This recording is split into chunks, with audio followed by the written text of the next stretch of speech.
도르트 신조 20번째 11항 하나님께서 회심을 일으키시는 방법.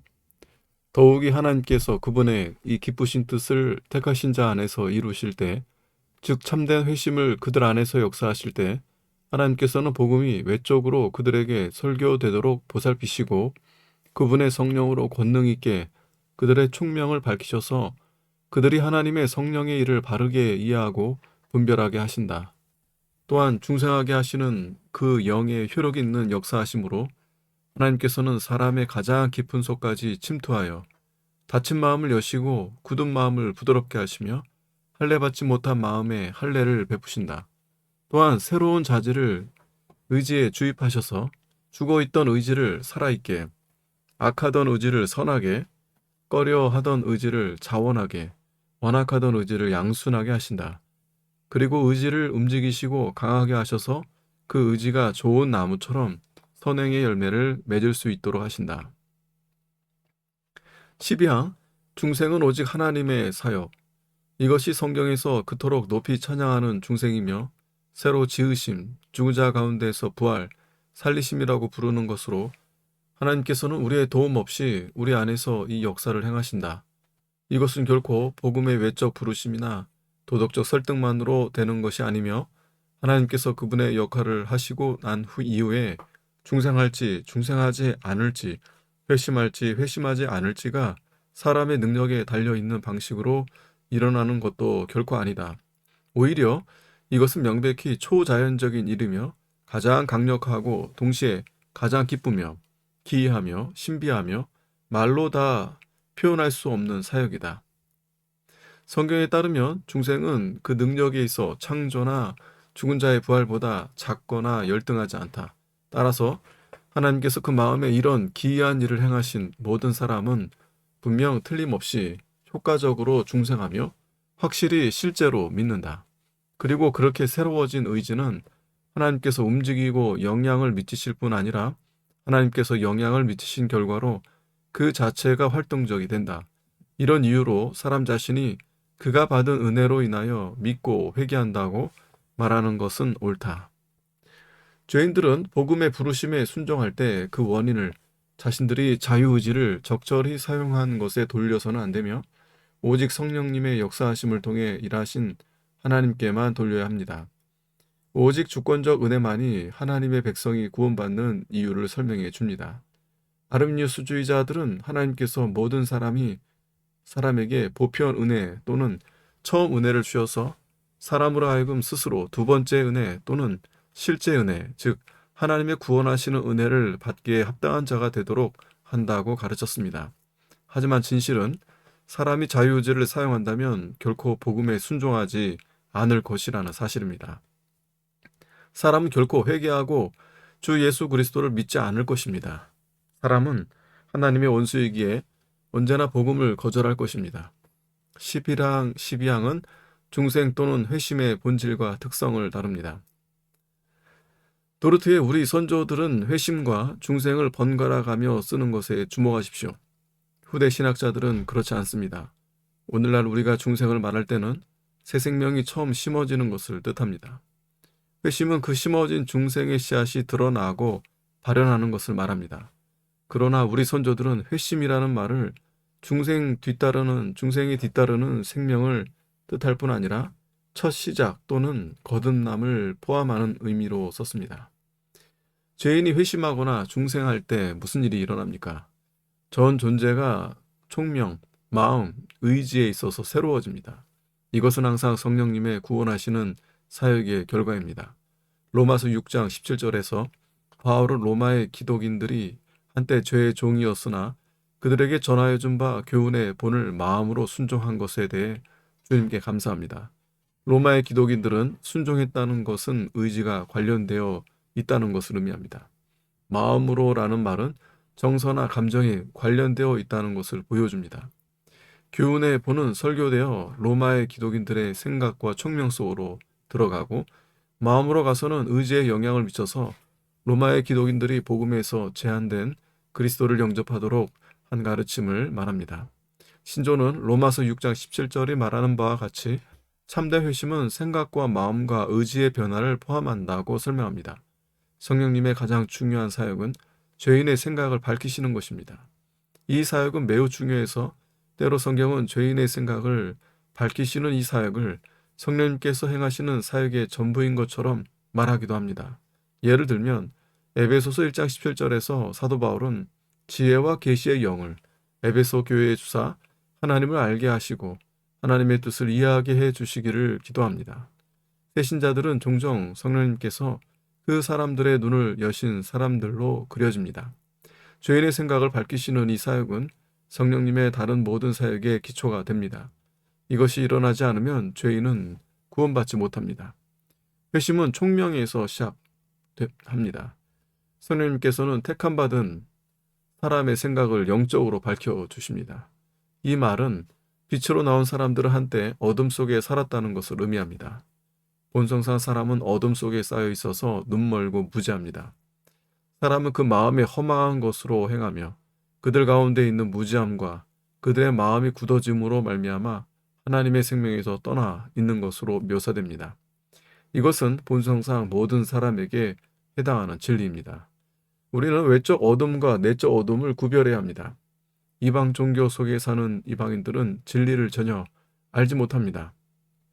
이방인들은 복음을 전혀 듣지 못했으며 따라서 어떤 의미로도 조명을 받지 못했습니다.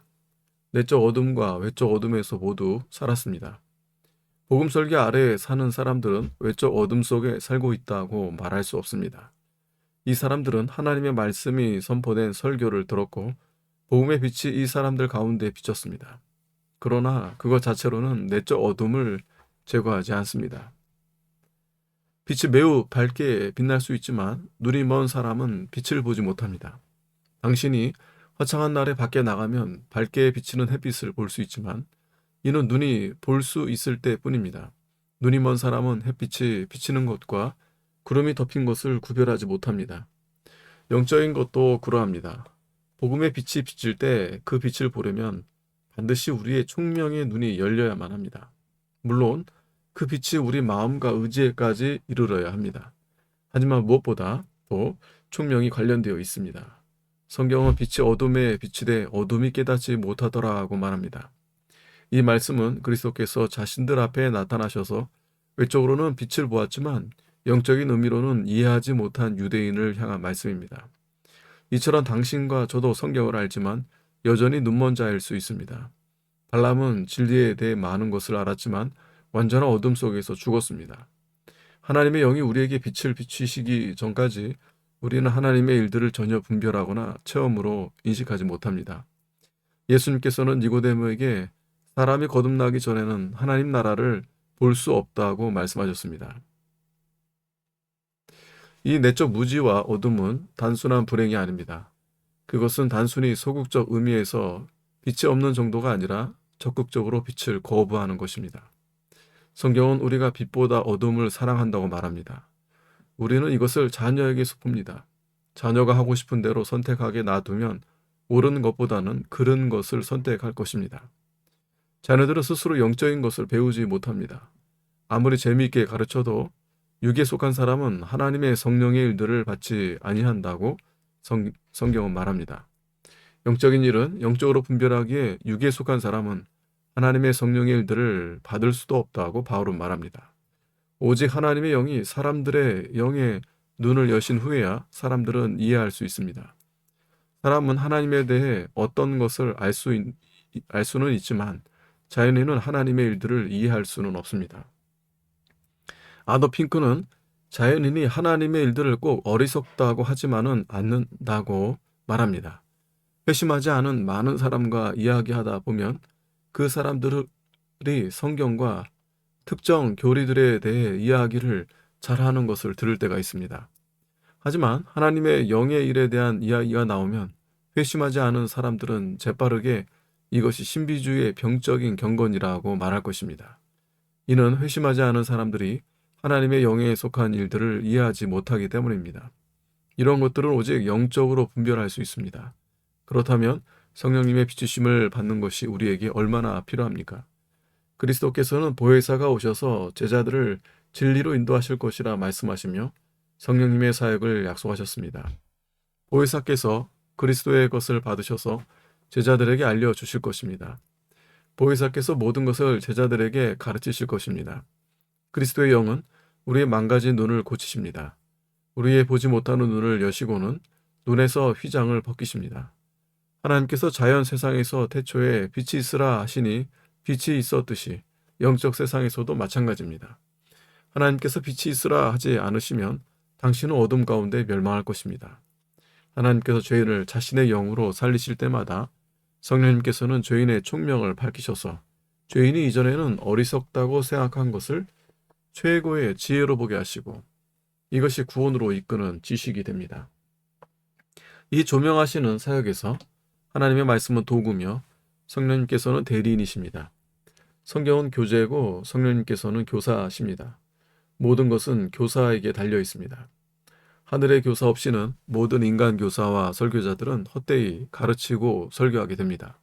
위대한 사도 바울을 포함한 모든 사도의 설교는 전적으로 성령님의 협력과 반주에 의존했습니다. 그런즉 아볼로는 무엇이며 바울은 무엇이냐? 나는 심었고 아볼로는 물을 주었으되 오직 하나님께서 자라나게 하셨다고 바울은 말했습니다. 분명히 하자면 성령님의 사역이 없이도 목사들이 유용한 지식을 청자들에게 줄 수 있지만 구원의 지식은 결코 줄 수 없습니다. 구원의 지식을 위해 우리는 전적으로 복되신 하나님의 영께 의존합니다.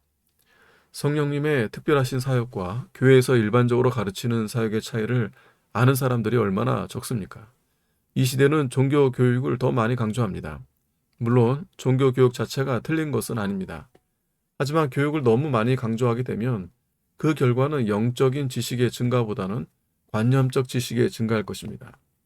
우리의 하늘교사 그리스도의 영께 우리가 완전히 의존하지 않는 한 그럴 것입니다. 성경과 구원의 길에 대한 관념적 지식과 영적 체험적 지식의 차이는 어마어마합니다. 마음은 머릿속 지식만으로는 아무 감동을 받지 않으며 의지도 아무 영향을 받지 않습니다.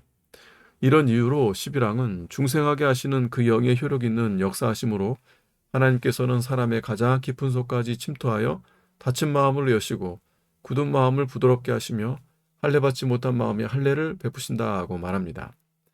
둘째로 여기서 우리는 성령님의 역사로 마음도 변화받는 것을 봅니다. 성령님께서 생각을 참되게 비추셨을 때 마음에도 영향을 미치게 됩니다. 진리를 알 뿐은 아니라 느끼게 됩니다. 마음도 성령님의 영향을 받을 것입니다. 자연인의 정서는 하나님께로부터 떨어져 있습니다. 우리는 하나님을 사랑하지 않으며 우리 마음은 하나님께로 나가지 않습니다. 본성상 우리의 정서는 시대와 감각의 일들, 세상의 일들만을 고집하며 그리스도에 대해서는 전적으로 무관심합니다. 우리 눈과 귀는 그리스도의 목소리와 복음의 음악에 대해 닫혀 있습니다. 복음은 우리 귀에 즐거운 소리가 아닙니다. 혼인잔치 비유에서 왕의 종들이 잔치에 손님들을 초청했을 때 손님들은 모두 다 변명하기 시작했습니다. 한 명은 결혼한 아내가 있다 하고 어떤 이는 소 결의를 샀다 하고 또 다른 이는 밭을 샀다고 했습니다. 손님들은 모두 시대와 감각의 일들에 여념이 없었습니다. 왕의 잔치에 오기보다 세상 일들에 더 관심을 뒀습니다. 우리는 모두 본성상 이러합니다. 우리는 주님과 주님을 섬기는 것과 주님의 말씀의 매력을 느끼지 않으며 세속적 일들에만 매력을 느낍니다. 오직 전능하신 하나님께서 일하시지 않으면 아무것도 우리의 마음을 바꿀 수 없습니다. 오직 하나님께서만 사탄의 죄의 마력을 깨실 수 있습니다. 본성상 우리는 이 마력 아래 있습니다. 사도 바울은 만일 우리의 복음이 가리었으면 망하는 자들에게 가리어진 것이라 그 중에 이 세상의 신이 믿지 아니하는 자들의 마음을 혼미하게 하여라고 말했습니다. 우리는 이 혼미함에서 건짐을 받아야 합니다. 오직 주님께서만 이 마력을 깨실 수 있습니다. 주님은 아무도 꺾을 수 없는 주님의 비밀스러운 역사로 택하신 자에게 이 일을 이루십니다. 택하신 자들의 마음을 세상에서 하나님께로 죄에서 의와 거룩함으로 돌리게 하십니다. 이것은 또 새 영을 너희 속에 두고 새 마음을 너희에게 주되 너희 육신에서 굳은 마음을 제거하고 부드러운 마음을 줄 것이며 하고 말씀하신 에스겔 36장 26절을 이루신 것입니다.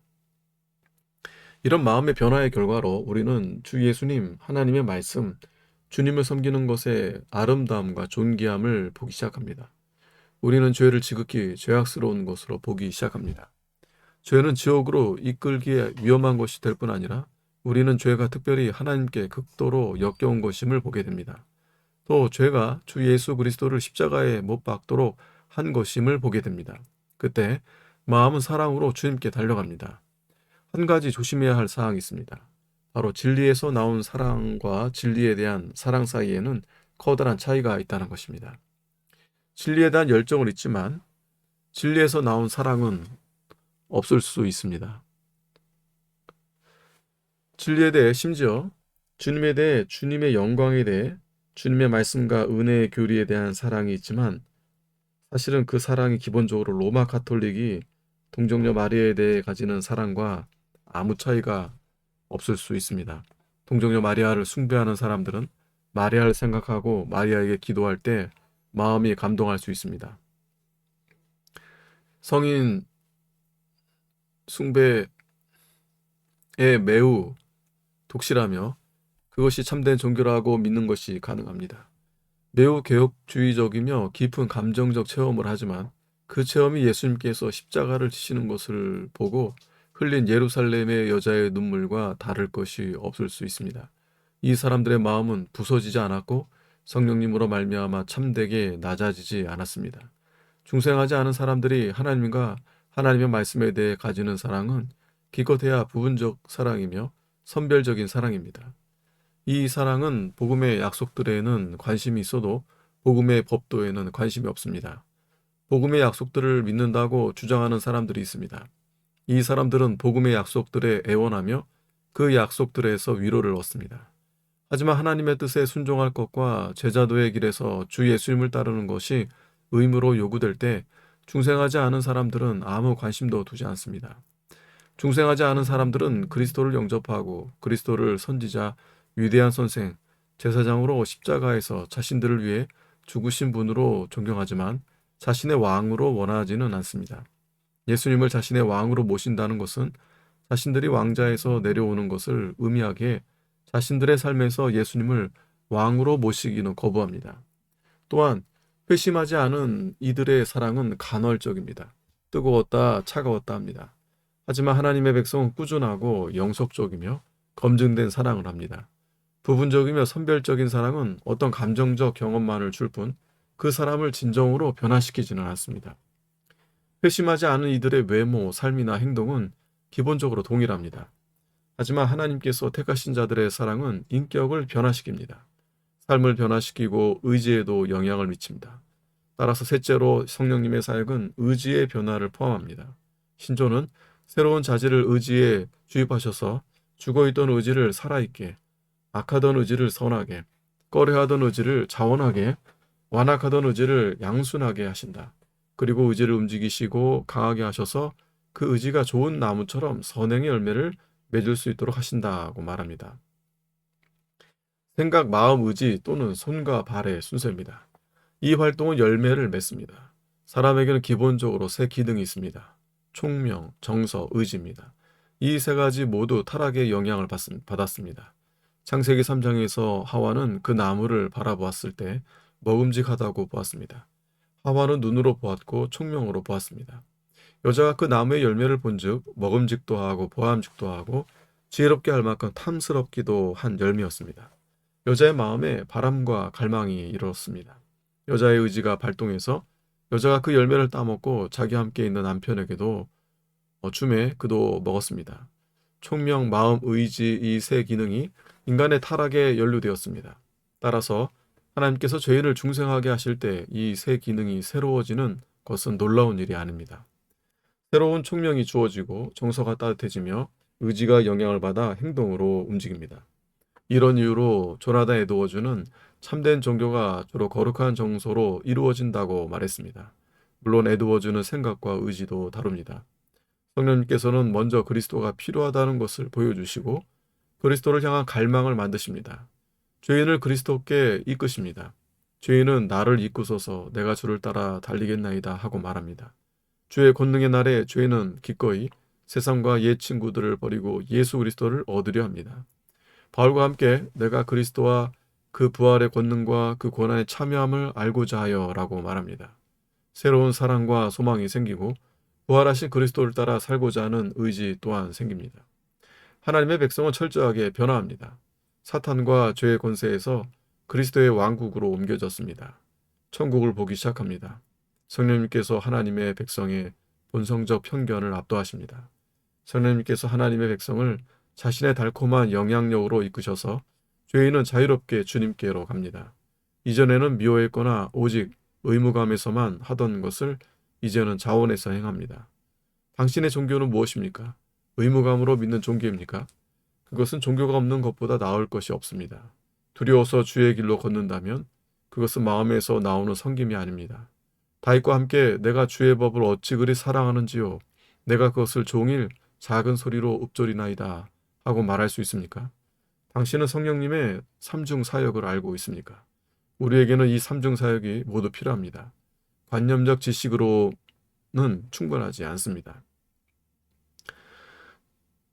오직 감정이나 느낌만 가지고 있는 것도 충분하지 않습니다. 오직 행동하는 것만도 충분하지 않습니다. 우리는 세 가지 다가 아니라 한두 가지만 가지고 있다면 구원받지 못할 것입니다. 세 가지 전부이거나 아무것도 아니거나 둘 중 하나입니다. 전인격이 변화해야 합니다. 우리는 전인격을 변화시키는 성령님의 완전한 사역이 필요합니다. 분명 이 점에서 다양함이 있습니다. 우리는 성경에서 마르다와 마리아에 대해 읽습니다. 마르다는 현실적인 활동가였습니다. 그래서 언제나 뭔가를 합니다. 이 말은 마르다가 그리스도를 감정적으로 사랑하지 않았다는 말이 아닙니다. 마르다는 감정적으로 그리스도를 사랑하는 것이 무엇인지 알고 있었습니다. 하지만 마르다의 삶에서 두드러지는 성격은 활동적인 것입니다. 반면 마리아는 깊이 생각하는 유형입니다. 그러나 사랑의 행위가 마리아에게 부족했던 것은 아닙니다. 마리아는 값비싼 향유를 사서 그리스도의 발에 부었습니다. 이처럼 우리는 각자 성격과 특징의 차이가 있습니다. 하지만 구원받은 사람이 이런 주된 특징 한두 가지만 가지고 있는 것은 결코 아닙니다. 은혜로 구원받은 사람은 이 세 가지를 모두 어느 정도 가지고 있습니다. 성령님께서 우리의 생각을 비추실 때 우리는 정서적으로도 영향을 받을 뿐만 아니라 하나님의 뜻에 순종하게 됩니다. 하나님의 모든 백성은 한 가지 아는 것은 내가 맹인으로 왔다가 있다가 지금 보는 그것입니다 하고 말하며 또한 저는 주님을 사랑하고 주님의 말씀과 주님의 날과 주님의 백성을 사랑하나이다 하고 말합니다. 하나님의 모든 백성은 아직 많은 빛을 가지지는 못하거나 주님께서 어떻게 자신을 주님께로 이끄셨는지 정확하게 설명하지는 못할 수 있습니다. 하지만 주님을 분명 사랑하며 주님을 위해 사는 것이 자신의 바람이라는 것을 부인할 수 없습니다. 하나님의 백성은 내 마음은 주와 함께 그분의 백성과 그분의 말씀과 함께 있습니다. 당신은 죄를 즐거워할지라도 저는 하나님과 살기를 좋아하며 제 삶에서 진전을 많이 못 보였어도 그러합니다. 저는 주님을 증인으로 모실 수 있습니다. 하고 이야기할 것입니다. 성령님께서 총명히 역사하십니다. 그러면 하나님의 백성은 자신의 자연적 상태의 위험을 보게 됩니다. 하나님의 백성은 장차 올 진노에서 도망하는 법을 배웠습니다. 주님께 자비를 구하는 법을 배웠습니다. 또한 천국으로 가는 길을 걷기 시작했습니다. 자신은 하나님 없이 성공할 수 없다는 것을 알기에 삼위 하나님의 도움과 지원과 힘에 의지합니다. 당신은 이러합니까? 하나님의 말씀에 흥미가 있습니까? 하나님의 백성 만나기를 사랑합니까? 다윗과 함께 내가 여호와께 바라는 한 가지 일 그것을 구하리니 곧 내가 내 평생에 여호와의 집에 살면서 여호와의 아름다움을 바라보며 그의 성전에서 사모하는 그것이라 고 말할 수 있습니까? 주께서 제 부름에 귀 기울이셨기에 제가 주를 사랑하나이다. 제가 주를 택하였나이다. 주여 주님은 제 구원자이십니다. 주님은 제 유일한 소망이시며 사나 죽으나 제 유일한 위로십니다. 아, 당신 영혼의 노래입니까? 그리스도가 선포되는 것을 들을 때 심장이 두근거립니까? 늘 그렇지는 않아도 그리스도께서 나의 분기시라고 말할 수 있는 때가 있어야 합니다. 성령님께서 구원으로 역사하시는 사람들은 모두 이런 것들을 경험합니다. 그때 우리는 주님께 열매 맺는 삶을 살기 시작합니다. 신조는 그리고 의지를 움직이시고 강하게 하셔서 그 의지가 좋은 나무처럼 선행의 열매를 맺을 수 있도록 하신다고 말합니다. 본성상 우리는 결실 없는 나무였습니다. 하지만 성령님께서 우리를 좋은 나무로 바꾸셨습니다. 그 결과로 선한 열매, 하나님을 공경하는 열매를 맺습니다. 당신은 종종 마음을 주님께 쏟아 놓으며 하나님의 영의 영향에 당신이 전적으로 의존한다는 것을 느낍니다. 당신은 보호해 달라고 기도할 것입니다. 전에 당신은 죽은 물고기 같아서 아래로 떠내려갔지만 이제는 하나님의 은혜로 물살을 거슬러 헤엄치기 시작합니다. 세상의 만연한 양식과 유행을 거슬러 헤엄칩니다. 필요하다면 혼자서라도 갑니다. 당신의 죄와 정욕에 맞서 싸우는 법을 배웠습니다. 11항 12항에서 읽는 것이 우리에게 어느 정도 참이라면 우리는 복된 사람들입니다. 물론 완전하지 않습니다. 하나님의 모든 자녀가 오직 적은 열매만 맺고 있다고 고백할 것이기 때문입니다. 하지만 분명 열매를 맺습니다. 하늘의 농부께서 그분의 열매를 찾으실 때 분명 몇몇 열매를 발견하십니다. 하나님께서 하나님의 백성의 삶과 마음에서 어떤 종류의 열매를 발견하시는지 알고 있습니까? 겸손과 온유, 이웃을 향한 사람을 찾으십니다. 이타적이고 은혜로우며 다른 이들의 영원한 잘됨을 걱정하는 것입니다. 신자의 삶에는 성장할 많은 자리가 있습니다. 하지만 열매 중 어떤 것들은 반드시 있어야 합니다. 당신이 참된 하나님의 자녀라면 원리적으로 열매가 있어야 합니다. 성경은 두렵고 떨림으로 너희 구원을 이루라. 너희 안에서 행하시는 이는 하나님이시니 자기의 기쁘신 뜻을 위하여 너희에게 소원을 두고 행하게 하시나니 하고 말합니다. 모든 것이 은혜에서 나옵니다. 비록 우리와 우리의 행동들이 수반되지만 모든 것이 은혜입니다. 하나님을 영화롭게 하는 열매를 맺는 것은 오직 우리에게 소원을 두고 행하게 하시는 하나님을 통해서만 가능하기에 하나님께서는 모든 영광과 찬송을 받으십니다. 이것들을 보고 당신 안에서 거룩한 기쁨으로 선택에 틀림없는 열매, 즉 그리스도를 향한 목마름과 굶주림, 하나님을 향한 경외심, 겸손함, 거룩한 슬픔을 본다면 당신은 기뻐할 수 있습니다. 오직 성령 하나님께서만 이런 열매를 당신 안에 만드시기 때문입니다. 만물이 주에게서 나오고 주로 말미암고 주에게로 돌아갑니다. 그에게 영광이 세세에 있을지어다. 아멘.